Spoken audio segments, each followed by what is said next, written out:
نه خیلی ایشون نه معتاده نه مشکلی داره، خیلی هم آدم خوب و سالمی. پس برای چی میخواد طلاق بگیره؟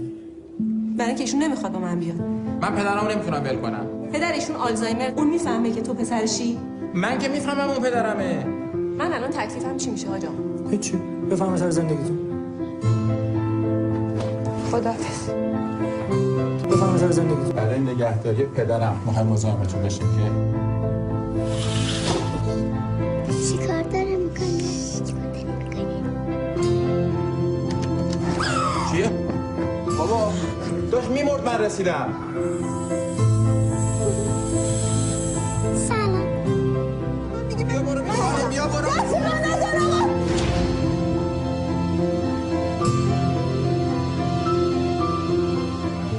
دفعه یه زن حامله رو اینطوری از خونش میندازه. من نمیدونستم حامله. چی کارش کردی مگه؟ اجازه بدید من بهتون یک توضیح بدم. زن من کتک زده که بچه‌ش افتاده مرده دیگه. حالشو ندارم. تو دروغ گفتی؟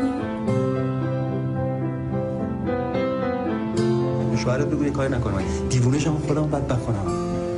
اگه فردا زد تو راه مدرسه بچه‌تو کشتی؟ دیگه چیکار کنم؟ شبانه با تو جمع کنم بریم خارج. اتهامت قتله. مگه تو نگفتی جدی نیست؟ جدی شد.